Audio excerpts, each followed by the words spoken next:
Breaking news operation Kagar operation కర్రెగుట్టలో భాగంగా ప్రస్తుతం మావోయిస్టులకు తీవ్ర ఎదురుదెబ్బ కలిగే అవకాశం ఉన్నట్లు కూడా తెలుస్తుంది. ప్రస్తుతం మావోయిస్టుల ఎదురుదెబ్బ తగిలే అవకాశం ఉన్నట్లు తెలుస్తుంది. కార్యదర్శి ఎవరైతే ఉన్నారో దేవ్జీ ప్రస్తుతం లొంగిపోయే అవకాశం ఉన్నట్లు కూడా ప్రస్తుతం విశ్వసనీయ సమాచారం అందుతుంది. దీనికి సంబంధించిన బ్రేకింగ్ అప్డేట్ చూస్తున్నాం.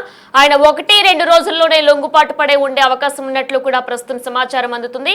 ఆపరేషన్ కగార్ కర్రెగుట్టలపై భద్రతా దళాల పట్టుతో ఇప్పటికే లొంగిపోయేందుకు కూడా దేవ్జీ అలియాస్ తిప్పరి తిరుపతి కూడా సన్నాహాలు జరుపుతున్నట్లు కూడా చూస్తున్నాం. ప్రస్తుతం మనం విజువల్ రూపంలో చూస్తున్నాం. హిడ్మా ఎన్కౌంటర్ సమయంలోనే దేవ్జీ సైతం దొరికాడని కూడా అప్పట్లో ప్రచారం జోరుగా సాగింది. ఇక లొంగుబాటుకు మార్చి 31 వరకు కూడా గడువు పెట్టింది కేంద్రం. ప్రస్తుతం దీనికి సంబంధించి కేంద్రం నిర్ణయంతో లొంగుబాటు దిశగా మావో నేతలు అడుగులు వేస్తున్నారు. ప్రస్తుతం మావోయిస్ట్ పార్టీకి పెద్ద దిక్కుగా ఉన్న దేవ్జీ గెరిల్లా తరహా సాయుధ పోరాటం కష్టమన్న భావనతోనే కీలక నేతలతో దేవజీతో పాటు మరో కొందరు నేతలు తెలంగాణలో మక్కం వేశారు. ఇక ఈ క్రమంలోనే లొంగుబాటు దిశగా ప్రయత్నాలు కూడా చేస్తున్నారు. ఇక దీనికి సంబంధించి మావోయిస్టులు మరొక కీలక ఎదురుదెబ్బని చెప్పుకోవచ్చు. లొంగిపోతున్నారు మావోయిస్టులు అందరూ కూడా. ప్రస్తుతం ఎవరైతే దేవ్జీ ఉన్నారో ఆయన ముఖ్య కేంద్ర కార్యదర్శిగా కూడా ఉన్నారు మావోయిస్టులకి. అయితే దీనికి సంబంధించి ఆయన మార్చి 31 లోపు లొంగిపోవాలంటూ కూడా ఇటు కేంద్రం ఆదేశాలు ఇచ్చింది. ఇక దీనిలో భాగంగానే ఆయనతో పాటు మరికొందరు కూడా లొంగిపోయే అవకాశం ఉండొచ్చు అన్నట్టు సమాచారం అందుతుంది. ప్రస్తుతం ఆపరేషన్ కగార్ కడెగుట్టలపై భద్రతా దళాల పట్టుతో లొంగిపోయేందుకు దేవ్జీ అలియాస్ తిరుపతి సిద్ధమైనట్లు కూడా తెలుస్తుంది. ఇక హిడ్మా ఎన్కౌంటర్ సమయంలోనే దేవ్జీ సైతం దొరకాడని ప్రచారం కూడా ఊపందుకుంది. ప్రస్తుతం లొంగుబాటుకు మార్చి 31 వరకు కూడా గడువు పెట్టింది కేంద్రం. ఇక ఈ లోపు లొంగిపోవాలంటూ కూడా దేవ్జీ నిర్ణయించుకున్నట్లు కూడా తెలుస్తుంది. ఇక దీనికి సంబంధించిన మరింత సమాచారం మా అసోసియేట్ ఇన్పుట్ ఎడిటర్ నగేష్ అందిస్తారు. రైటర్ నగేష్, ప్రస్తుతం మావోయిస్టుల కార్యదర్శి దేవ్జీ లొంగిపోతున్నట్లు కూడా సమాచారం వస్తుంది. దీనికి సంబంధించిన డీటెయిల్స్ ఏ విధంగా ఉన్నాయి? సమాచారం గత కొద్ది రోజులుగా జరుగుతున్న పరిణామాలన్నీ కూడా మావోయిస్ట్ పార్టీని తీవ్రమైన ఉక్కిరి బిక్కిరి చేస్తుందని చెప్పొచ్చు. ఇప్పుడు కర్రెగుట్ట 2 ఆపరేషన్ కూడా మావోయిస్టులకు పెద్ద ఎదురుదెబ్బనే. ఇప్పటికే అక్కడ బడే చుక్కారావు అలియాస్ దామోదర్ ఉన్నట్టుగా పోలీసులకు సమాచారం. అంటే కర్రెగుట్ట లోపల ఉంటే గనక తమకు సేఫ్ జోన్గా ఉంటుందని చెప్పి మావోయిస్టులు భావించారు. కాబట్టి కర్రెగుట్ట 2 ఆపరేషన్ ని కేంద్ర బలగాలు చేపట్టాయి. మార్చి 31 కూడా సమీపిస్తోంది. ఎందుకంటే కేంద్ర సర్కార్ ఇప్పటికే అమిత్ షా నేతృత్వంలోని హోంశాఖ ఆపరేషన్ కగార్ ని పూర్తిగా క్లోజ్ చేయాలి, మావోయిస్ట్ పార్టీ అంతమనేది తమ లక్ష్యాన్ని ప్రకటించిన నేపథ్యంలో మిగిలింది ఇప్పుడు దేవ్జీ పార్టీ సుప్రీం కమాండర్ గా ఉన్నారు. తను బాధ్యతలు చేపట్టిన తర్వాత నంబాల కేశవరావు తర్వాత బాధ్యతలు చేపట్టిన తర్వాత మావోయిస్ట్ పార్టీ ఇప్పటికే చాలా మంది కేంద్ర కమిటీ సభ్యులను కోల్పోయింది. కొందరు కేంద్ర కమిటీ సభ్యులు కూడా లొంగిపోయారు. ఇక దిశగా నడిపించే వ్యక్తులు లేరనేది మాత్రం స్పష్టమవుతుంది. ఇక మావోయిస్ట్ పార్టీ ఏ అడవుల్లో ఉన్నా ఎక్కడ ఉన్నా ఖచ్చితంగా పోలీసులకు టార్గెట్ అవుతుంది. ఎక్కడ ఉన్నా కూడా ఖచ్చితంగా వాళ్ళంతనే లక్ష్యంగా కూడా కేంద్ర బలగాలు ముందుకు కదులుతున్నాయి. ఒక తెలంగాణ గవర్నమెంట్ మాత్రం లొంగుబాటుకి వాళ్ళందరినీ ముందుకు తీసుకొస్తుంది. కాంగ్రెస్ గవర్నమెంట్ ఇప్పటికే డీజీపీ శివధర్ రెడ్డి ఇప్పటికే చాలా మంది మావోయిస్టులకు రీసెంట్ గా ఒక 4-5 రోజుల క్రితం కూడా ఒక ప్రెస్ నోట్ విడుదల చేశారు. మావోయిస్టులో పార్టీకి సంబంధించిన అగ్రనాయకత్వంలో ఉన్న నేతలు లొంగిపోవాలి, వాళ్ళకి సంబంధించిన రివార్డు కానీ వాళ్ళకి రావాల్సిన ప్రభుత్వానికి సంబంధించిన సహాయ కార్యక్రమాలు అన్ని చేస్తాం అని చెప్పి ప్రకటన చేశారు. గతంలోనే తెలంగాణ కాంగ్రెస్ ప్రభుత్వం ఏర్పడిన అప్పటి నుంచి కూడా రేవంత్ రెడ్డి ముఖ్యంగా మావోయిస్ట్ పార్టీలో ఉన్న ఎవరైనా సరే లొంగిపోండి, వాళ్ళకి సంబంధించిన అన్ని సదుపాయాలు చూసుకుంటాం అని చెప్పి చెప్తున్నారు. ఇక ఆంధ్రప్రదేశ్ కానీ మిగతా రాష్ట్రాలు, ఛత్తీస్గఢ్, మహారాష్ట్ర మిగతా రాష్ట్రాలు కానీ వాళ్ళు ఎన్కౌంటర్ దిశగానే ముందుకు వెళ్తున్నారు. అంటే చిన్న చిట్కా వాళ్ళు అంటే ఏసీఎంలు డీసీఎంలు లొంగుబాటుకు గురైనా ఇప్పటికైతే అంటే బిగ్గెస్ట్ ఇష్యూ ఏంటంటే మల్లూరు వేణుగోపాల్ లాంటి వాళ్ళు లొంగిపోవడం అనేది అక్కడ గవర్నమెంట్ కి అంటే ఛత్తీస్గఢ్ గవర్నమెంట్ కి వాళ్ళకి బిగ్గెస్ట్ వాళ్ళకి ఇష్యూ కూడా టార్గెట్ అయింది కూడా. తదుపరి మిగతా అగ్రనాయకత్వాన్ని కూడా మోస్ట్లీ లొంగిపోవడానికి తెలంగాణ గవర్నమెంట్ మొగ్గు చూపుతుంది. ఆ దిశగా ప్రయత్నాలు కూడా సాగినట్టుగా అర్థమవుతుంది. అగ్రనాయకత్వంతో సంప్రదింపులు జరిపినట్టుగా కూడా ఎస్ఐబి అడుగులు ముందుకేసిందని చెప్పొచ్చు. ఇప్పటికీ ఎస్ఐబిలో ఉన్న కొంతమంది చాలా ఇంపార్టెంట్ పోలీస్ అధికారులు బార్డర్ లోనే ఉంటూ వాళ్ళ కదలికలు గమనిస్తూ వాళ్ళని అక్కడి నుంచి తీసుకురావడానికి కూడా ఏర్పాట్లు ముమ్మరం చేసినట్టుగా సమాచారం. అనధికార వార్తల ప్రకారం అయితే ఒక 15 మంది మావోయిస్టులు ఇప్పటికీ తెలంగాణ పోలీసులకు అందుబాటులోకి వచ్చారంటూ సమాచారం. అందులో అగ్రనాయకత్వంలో ఉన్న దేవుజీ కావచ్చు, అలాగే బడే చొక్కారావు అలియాస్ దామోదర్ కావచ్చు, ఇటువంటి వాళ్ళు ఉన్నట్టుగా కూడా తెలుస్తుంది. సో వాళ్ళ లొంగుబాటు తర్వాత ఇక మావోయిస్టు పార్టీ అనేది ఖచ్చితంగా పూర్తిగా కనుమరుగైందని చెప్పొచ్చు. ఇప్పటికే లొంగుబాట్లు కానీ ఎన్కౌంటర్ల తర్వాత మావోయిస్టు పార్టీ నుంచి వచ్చే లేఖలు కూడా కనుమరుగైపోయాయి.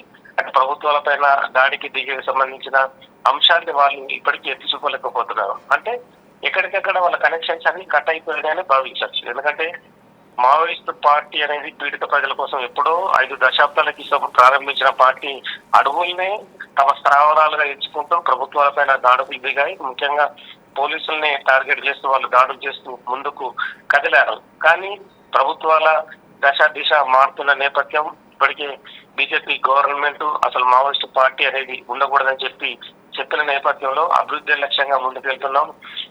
ఇప్పటికే చాలా చోట్ల అంటే ఛత్తీస్గఢ్ కానీ, మహారాష్ట్ర కానీ, ఆంధ్రప్రదేశ్, తెలంగాణ కానీ 5-6 రాష్ట్రాల్లో కూడా ఆ అడుగుల లోపల ఉన్న గిరిజనులకు రోడ్డు సదుపాయాలు కానీ, స్కూళ్లు కానీ, వాళ్ళకు నిత్యావసర సరుకులు అందించడం కోసం ఏర్పాటు దిశగా అన్ని సాగుతున్నాయి.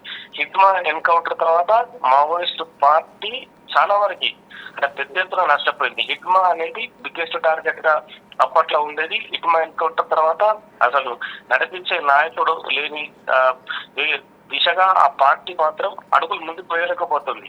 కొన్ని అడపాదడప సంఘటనలు జరుగుతున్నా కూడా అవన్నీ కూడా లోకల్ ఉన్న వాళ్ళు చేస్తున్నారు.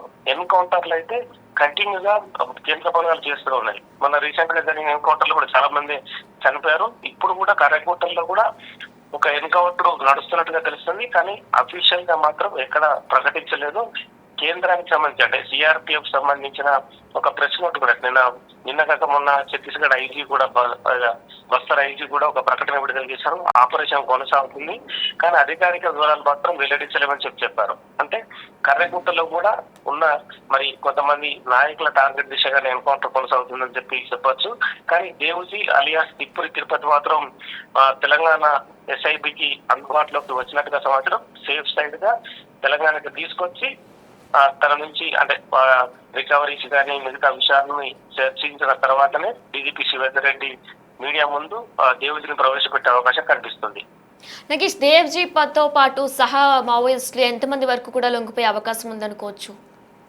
15 మంది ఉన్నట్టు సమాచారం. అందులో బడే చొక్కారావు అలియాస్ దామోదర్ అతను కూడా తెలంగాణలో ఉన్న ప్రాంతానికి చెందిన వ్యక్తి, ముఖ్యంగా పెద్దపల్లి జిల్లాకు చెందిన వ్యక్తి. తను కూడా మావోయిస్టు పార్టీని చాలా వరకు ఏళ్ల తరబడి 4 దశాబ్దాల తరబడి అర్పించాడు. ఇక తిరుపతి ప్రస్థానం కూడా కరీంనగర్ జిల్లా అంటే పాత కరీంనగర్ జిల్లా, ప్రస్తుతం జగిత్యాల జిల్లా కోరుట్లకు చెందిన వ్యక్తి. తను ఎప్పుడో 30 ఏళ్ల క్రితం పార్టీలకు పోయాడు. అంచెలంచెలుగా ఎదుగుతూ పార్టీని నడిపించే వ్యక్తిగా ముందుకు కదిలాడు. కానీ ప్రస్తుతం దేవుజీ లొంగుబాటు కానీ మిగతా తనతో పాటు దామోదర్ కానీ మిగతా 13 మంది ఉన్నట్టుగా చెప్తున్నారు. కానీ సంఖ్య ఎక్కువనే ఉండొచ్చు. అందులో ప్రధాన అగ్రనాయకత్వం ఉన్నట్టుగా తెలుస్తుంది. వాళ్ళ లొంగుబాటు అనేది కూడా తెలంగాణ గవర్నమెంట్ కు పెద్ద ఇష్యూ. ఎందుకంటే Maoist party chief Telangana Congress ప్రభుత్వం ఎదుట లొంగిపోయినట్టే కూడా దేశంలో కూడా పెద్ద ఎత్తున అంటే చర్చ కొనసాగుతుంది.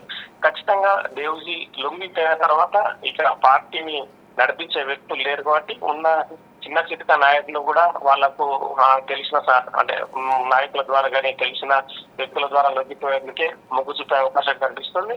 ఇక ఈ అంటే దేవుజీ అనేది ఇప్పటికే అంటే అన్ని రాష్ట్రాల్లో కూడా అంటే ముఖ్యంగా భారతదేశంలోని 5-6 రాష్ట్రాల్లో విస్తరించిన మావోయిస్టు పార్టీకి లింకులు అయితే పూర్తిగా తెగిపోయి. ఎందుకంటే వాళ్ళు ఇంటర్నెట్ ఉపయోగించినా, ఫోన్ ఉపయోగించినా వాళ్ళు ఎన్కౌంటర్లు కావడం ఖాయం అనేది తెలుస్తుంది. ఇక మిగతా చోట్ల ఎవరైనా ఉన్నా కూడా వాళ్ళు కూడా తమకు తెలిసిన వ్యక్తుల ద్వారా లొంగుబాటుగా ముందుకు వస్తారు. సో కానీ అగ్రనాయకత్వం దేవుజీతో పాటు ఇంకో కొంతమంది నాయకులు లొంగిపోయే అవకాశం ఉంది. వాళ్ళ నుంచి పెద్ద ఎత్తున ఆయుధాలు కానీ డబ్బులు కానీ అవన్నీ కూడా మీడియాకు చూపించే అవకాశం కనిపిస్తుంది. కానీ అది కూడా అంటే పార్టీ సుప్రీం కమాండర్ గా ఉన్న దేవుజీని లొంగుబాటు చూపించడం కూడా పెద్ద సంచలన ఇష్యూగా కూడా మారే అవకాశం ఉంటుంది.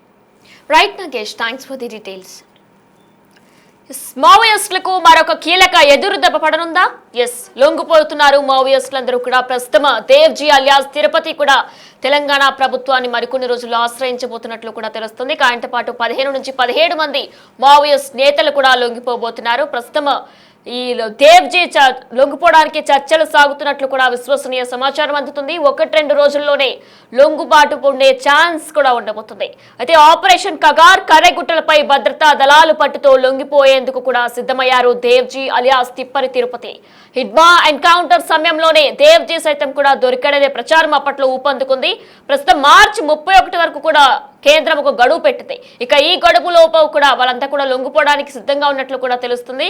కేంద్రం నిర్ణయంతో లొంగుబాటు దిశగా మావో నేతలందరూ కూడా అడుగులు వేస్తున్నారు. ప్రస్తుతం మావోయిస్టు పార్టీకి పెద్ద దిక్కుగా ఉన్న దేవ్జీ గెరిల్లా తరహా సాయుధ పోరాటం కష్టమన్న భావనలోనే కీలక నేతలతో కలిసి దేవ్జీతో పాటు మరొక కొందరు నేతలు సహా మావోయిస్టులు కూడా లొంగిపోయే అవకాశం ఉన్నట్లు కూడా తెలుస్తుంది.